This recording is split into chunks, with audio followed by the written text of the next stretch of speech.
salam pertanian untuk kita semua. Bertemu kembali dengan saya Jupri Banurea. Dalam kesempatan ini, saya akan mengajak saudara-saudara semua, khususnya kelompok tani yang akan menggunakan pupuk organik cair biokonversi. Bagaimana cara pakainya dan apa manfaat dari pupuk cair biokonversi ini?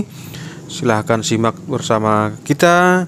Telah hadir gabungan kelompok tani dari Nagori Bintang Maria yang akan kita ajak berkomunikasi melalui video call bersama mereka yang sudah standby di Balai Desa Bintang Maria.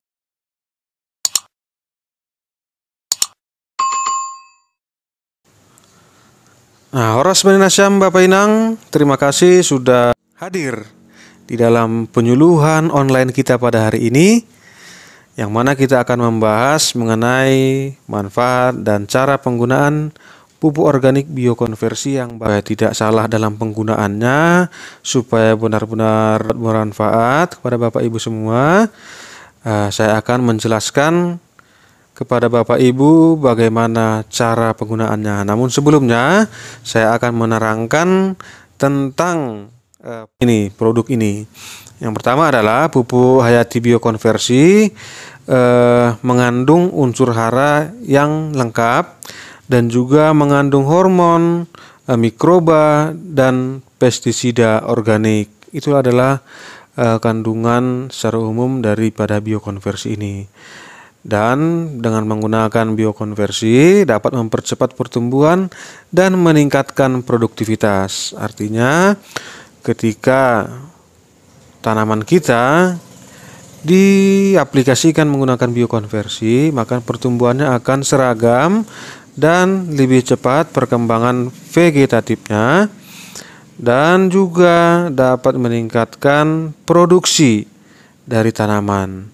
Nah, khusus kepada Nasyam, kita akan menggunakan ini pada tanaman jagung, walaupun sebenarnya bisa untuk semua jenis tanaman ya. Dalam kesempatan ini kita akan membahas penggunaan biokonversi pada tanaman jagung. Nah, ini manfaatnya Bapak Ibu. Manfaat umum dari biokonversi yang pertama adalah mengembalikan kesuburan tanah dengan memperbaiki kondisi biologi, fisik dan kimia tanah sehingga dapat menyediakan sumber hara bagi tanaman. Artinya, apapun ceritanya, apapun jenis tanamannya, yang harus diperhatikan pertama sekali adalah tanahnya. Kenapa? Karena tanah adalah media tumbuh tanaman jagung yang kita budidayakan. Nah, ketika tanahnya bagus, maka unsur haranya yang tersedia dalam tanah bisa terserap sempurna oleh akar ke seluruh tubuh tumbuhannya ya, ke seluruh tanamannya. Nah, bagaimana cara untuk memperbaiki unsur hara tanah ataupun memperbaiki kondisi tanah fisik maupun kimianya adalah dengan cara satu-satunya pemberian pupuk organik. Pupuk organik itu macamnya banyak. Ada pupuk organik cair, pupuk organik padat ya. Ada juga organik ini juga banyak. Ada pupuk kandang, ada pupuk kompos. Pupuk kompos itu adalah dari tumbuh-tumbuhan yang dibusukkan ya, komposit itu ya. Ya, ada yang pupuk organik cair.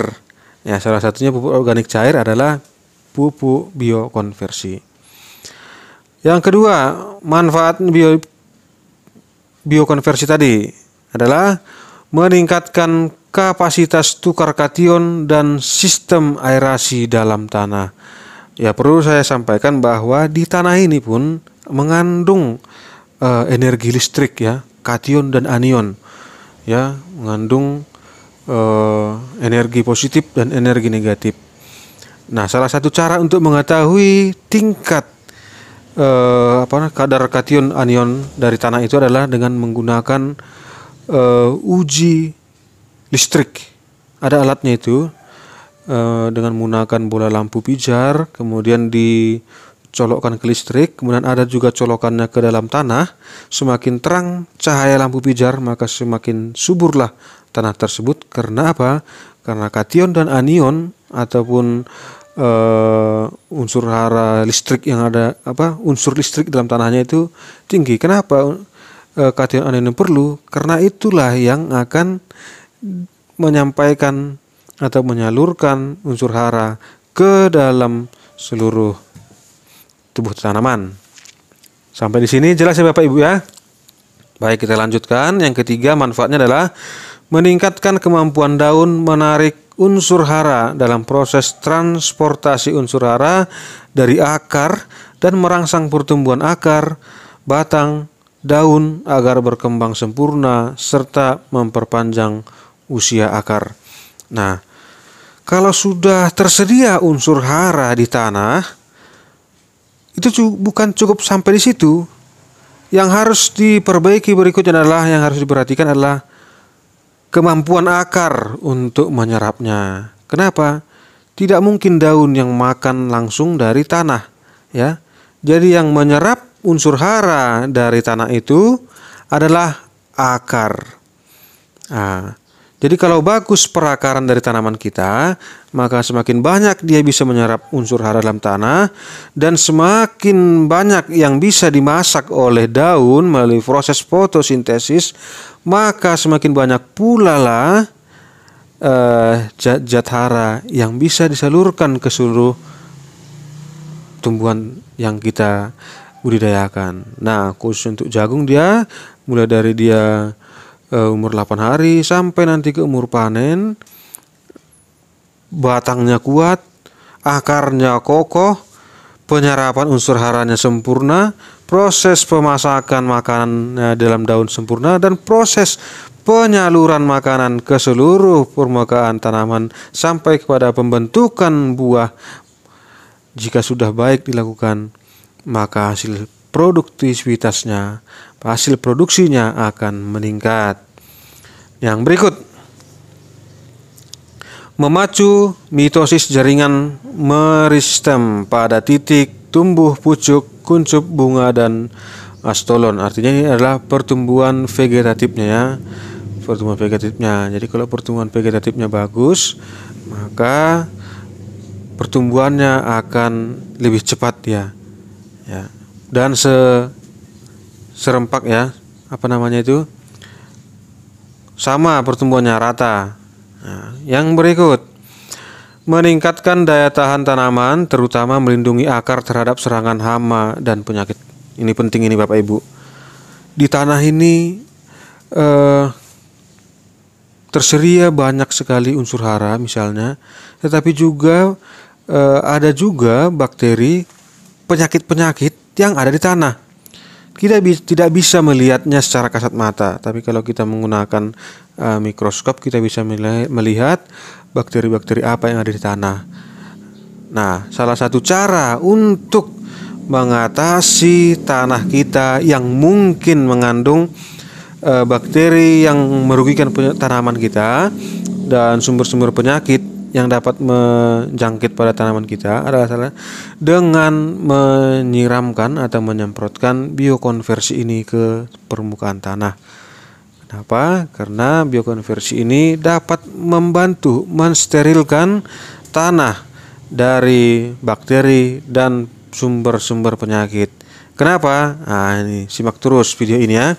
Kenapa dapat membantu mengatasi, membasmi sumber penyakit di tanah.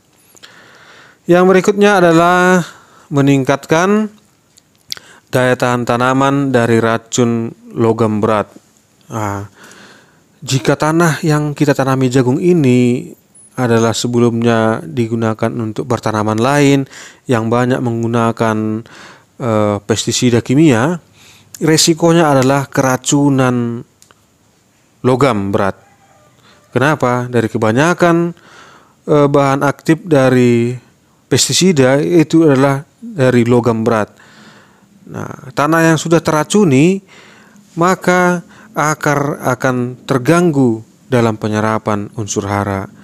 Jadi tanah itu sudah keracunan, tanahnya gersang, keras, bahkan cacing pun mau tidak hidup di tanah itu, apalagi lah tanamannya. Makanya tanah itu harus benar-benar diperhatikan, jangan sampai kita racuni dengan bahan-bahan kimia, dengan harapan dapat meningkatkan hasil, tetapi justru dapat merusak kondisi tanah kita. Yang berikutnya, manfaat dari biokonversi ini adalah dapat meningkatkan produktivitas tanaman melalui metabolit pengatur tumbuh dan bioaktivator. Ya, betul sekali. Jadi di dalam biokonversi ini dapat meningkatkan produksinya karena di dalam kandungannya terkandung bioaktivator, artinya dapat mengaktifkan bahan-bahan yang berguna untuk tanaman. Ya, bioaktivator mengaktifkan bakteri-bakteri yang berguna untuk tanaman dan membunuh bakteri-bakteri patogen yang merusak tanaman. Yang selanjutnya adalah meningkatkan efektivitas pupuk kimia dan mengurangi residu sisa-sisa kimia pada tanah. Begini Bapak Ibu, saya ibaratkan pupuk kimia itu adalah sebuah gembok, dan untuk membuka gembok diperlukan kunci. Kuncinya pun harus pas. Kalau tidak pas, gemboknya tidak akan bisa terbuka. Nah, agar bisa terbuka gemboknya dan unsur haranya bisa terbuka dan diserap oleh akar, maka diperlukan kunci untuk membuka gemboknya, yaitu adalah pupuk organik. Hanya pupuk organik yang bisa membuka ikatan atau gembok dari pupuk kimia. Perhatikan ini Bapak Ibu. Bukan hanya karena banyak duit Bapak Ibu, kemudian Bapak Ibu memberikan pupuk kimia sebanyak-banyaknya pada tanaman Anda dengan harapan kalau diberi banyak pupuk kimia hasilnya akan banyak. Salah. Pemberian pupuk itu harus sesuai rekomendasi, sesuai dengan kandungan unsur hara yang tersedia pada tanaman Bapak Ibu semua. Artinya sesudah dilakukan pemeriksaan unsur hara tanah, maka dapat dilihat berapa kandungan unsur hara di situ, maka dapat kita buatkan rekomendasi pemupukannya. Salah satu cara untuk mengetahui kandungan unsur hara pada tanah adalah menggunakan perangkat uji tanah kering atau PUTK. Nah, buat masyarakat Bintang Maria yang mau menguji tanahnya, untuk kesempatan ini 10 orang pertama saya kasih gratis untuk memeriksa kandungan unsur hara yang ada di tanah di ladang Anda, ya. Koordinasi dengan Bapak Alusman Sipakar, Ketua Gapoktan Bintang Maria. Nanti kita lakukan pemeriksaan secara gratis untuk 10 orang pertama saja. Untuk 11 berikutnya, untuk orang ke-11, ke-12 dan seterusnya itu berbayar Bapak Ibu. Karena ini bahannya bukan bantuan ataupun bukan dari pemerintah, tapi saya beli sendiri. Itu memerlukan biaya. Ya, nanti Bapak Ibu yang mau bisa saya bantu untuk diperiksa. Kecuali orang 10 tadi, ya. Kita kenakan biaya itu 100.000 untuk pengganti bahan kimianya. Hanya 100.000 pengganti bahan kimianya. Kalau Bapak Ibu bawa ke lab itu biayanya kurang lebih 300.000 untuk satu sampel tanah. Ini adalah salah satu cara kami untuk membantu para petani untuk mengetahui unsur hara tanahnya sehingga dapat diberikan pupuk yang pas sesuai dengan kondisi tanah Bapak Ibu semua. Jadi ada aturannya, ya, ada rekomendasinya. Baik, kita lanjut. Nah, biokonversi ini yang sudah saya sebutkan tadi banyak sekali manfaatnya. Kalau benar dilakukan, maka efeknya akan luar biasa, sangat luar biasa. Nah, cara kerja dari biokonversi ini adalah dengan menjaga kehidupan bakteri positif di dalam tanah. Artinya bakteri-bakteri pun banyak yang bermanfaat untuk tanaman, ya.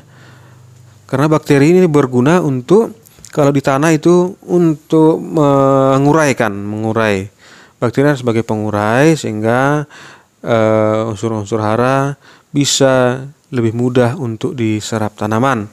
Kemudian biokonversi ini dapat menangkap unsur nitrogen bebas di udara, kemudian dapat mengurai fosfat dan merubah menjadi bentuk yang siap diserap oleh akar tanaman. Wah, luar biasa, ya. Jadi di udara ini banyak sekali unsur hara nitrogen dan di sekitar tanah ini juga banyak unsur hara P. Dengan pemberian biokonversi ini, maka penggunaan pupuk kimia dapat dikurangi. Kenapa dapat dikurangi? Karena akar tanamannya itu ya dapat menyerap dari sekitar tanah yang dibantu oleh biokonversi tadi. N bisa diproduksi di tanah sendiri. Kemudian P, fosfat itu dapat disedia di tanah. Jadi penggunaan pupuk kimia itu dapat ditekan ya Bapak ya. Dapat ditekan. Nah, yang berikutnya, biokonversi juga mengandung hormon pertumbuhan yang akan meningkatkan produktivitas tanaman. Hormon pertumbuhan, Bapak Ibu tahu bahwa hormon pertumbuhan itu sangat dibutuhkan oleh tanaman untuk mengatur pertumbuhannya, mulai dari pertumbuhan akar, batang sampai ke pembentukan buah. Ya. Lengkap sekali nih ya. Kemudian dengan kandungan hara, mikroba, hormon, dan pestisida organik, ini dapat mempercepat pertumbuhannya, dapat mempercepat pertumbuhan dan meningkatkan produktivitas, dan cocok untuk semua jenis tanaman Bapak Ibu. Bukan hanya jagung saja seperti yang saya sebutkan tadi, cocok juga untuk padi, sawit, kacang-kacangan, umbi-umbian. Umbi-umbian ini termasuk dari ubi, jahe, kunyit ya, semua yang umbi-umbian. Termasuk juga untuk buah-buahan dan tanaman hias. Sangat baik sekali untuk tanaman kita.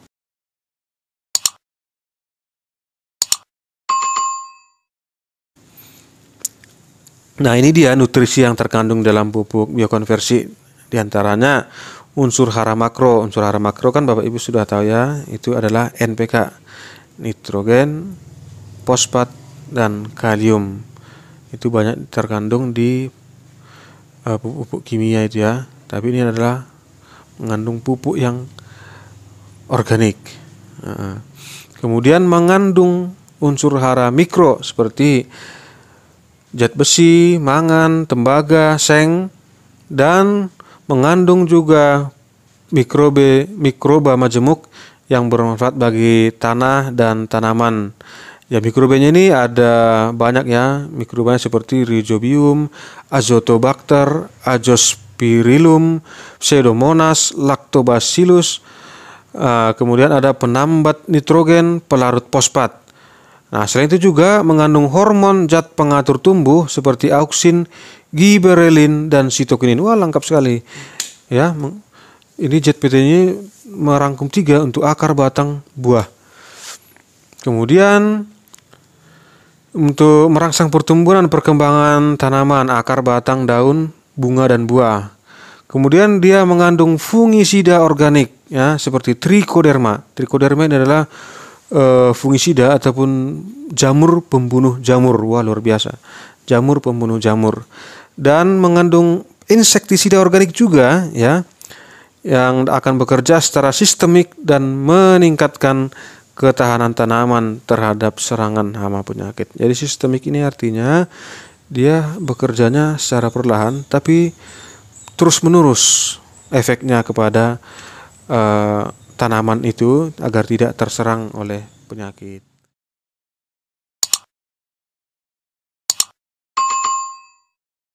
Cara penggunaannya untuk tanaman jagung ya, 1 hektar itu membutuhkan 4 liter biokonversi 1 hektar. Nanti tinggal menyesuaikan saja berapa luas tanaman jagung Bapak Ibu semua. Nah, cara aplikasinya dilakukan dengan 4 kali penyemprotan ya. 4 kali. Bagaimana saja itu? Nah, sebelumnya saya sebutkan di sini 1 liter biokonversi itu dilarutkan ke dalam 50 liter air bersih. Ya, 1:50. 1 liter biokonversi 50 liter air bersih. Inilah yang akan disemprotkan ke tanaman ataupun di sekitar tanah ya, di tanah. Kalau sudah tumbuh dia di permukaan jagungnya juga boleh ya, seperti itu. Umur penyemprotannya itu dimulai dari tanaman jagung berumur 8 hari sesudah tanam. Itu penyemprotan pertama, kemudian 15 hari sesudah tanam, kemudian 35 hari sesudah tanam, kemudian yang terakhir adalah 60 hari sesudah tanam. Itulah cara penyemprotannya, pengaplikasiannya. Sederhana ya, sederhana, cukup 4 kali dia sepanjang satu periode pertanamannya. Nah, perlu juga diantisipasi ya Bapak Ibu ya, bahwa tanaman jagung belakangan ini sering sekali terserang oleh ulat gerayak ataupun ulat tentara ya, atau bahasa latinnya itu Frugiverda ya. Frugiverda ini sering menyerang pada tanaman jagung yang masih muda. Umumnya terjadi pada jagung di bawah umur 1 bulan. Tapi juga pada kondisi tertentu bisa menyerang pada tanaman berumur 2,5 bulan sampai 3 bulan. Tapi yang sering kami lihat di lapangan itu pada tanaman di bawah sebulan, dengan ciri-cirinya daunnya itu dimakani oleh ulat dengan meninggalkan kotoran seperti serbuk gergaji. Ya, seperti serbuk gergaji kalau kita lihat kotoran dari ulat itu. Nah, ulat gerayak ini ada macamnya. Ada yang paling ganas itu belakangan ini muncul ulat gerayak dengan ciri di bagian kepalanya itu ada titik-titik membentuk huruf V terbalik seperti ini di kepalanya, titik-titik ya. Itu yang paling ganas, itu bahkan bisa menyerang sampai ke titik tumbuh pada tanaman jagung. Kalau sudah kena itu biasanya jagungnya tidak akan selamat ya, karena dimakan sampai ke titik tumbuhnya. Nah, lakukan antisipasi dengan penyemprotan insektisida. Ya, banyak ya insektisida yang bisa digunakan. Nanti Bapak Ibu bisa searching ya, atau tanya-tanya di toko pupuk yang banyak menjual pestisida tadi. Cuma boleh saya sebutkan di sini bahan aktifnya. Bahan aktif yang sering digunakan untuk mengendalikan ulat gerayak ini. Yang pertama bahan aktifnya adalah fenvalerat 200 G per L, artinya 200 gram per liter, itu bahan aktifnya. Yang kedua yang sering digunakan adalah Profenovos 500 G per L, gram per liter. Ya, saya ulangi lagi, Profenovos 500 G per L. Kemudian ada juga mengandung sipermetrin. Ya, itu bahan aktifnya. Nanti Bapak Ibu silahkan carilah apa nama produknya. Nggak usah saya sebutkan di sini. Kemudian ada bahan aktif yang lain, dimetoate, nulisnya dimetoate. Kemudian ada bahan aktifnya alfa sipermetrin. Kemudian ada dimehipo. Kemudian ada bahan aktifnya klorpirofos. Ya, banyak sekali bahan-bahan aktifnya. Ada yang karbofuran, ini yang paling sering dijumpai ya, bahan aktifnya ini bahan aktif karbofuran untuk mengendalikan atau mencegah ulat gerayak atau ulat yang memakani daun jagung kita itu. Nah, selanjutnya kalau ada pertanyaan Bapak Ibu silakan ya, silakan ditanyakan mumpung kita masih bersama di penyuluhan online ini. Ya, buat Bapak Ibu yang menonton ini secara tidak live ya, tidak langsung, boleh kita diskusi di kolom komentar video ini di bawah. Kita boleh diskusi mengenai tanaman jagung, mengenai insektisida, ataupun mengenai biokonversi ini. Ya, biokonversi banyak dijual di toko-toko, tapi mungkin kalau tidak bisa ditemui di toko di tempat Anda, bisa Anda beli nanti di online ya. Di online banyak tersedia itu. Kalau harganya nggak usah saya sebutkan karena harga di tempat satu dengan tempat lain itu berbeda-beda.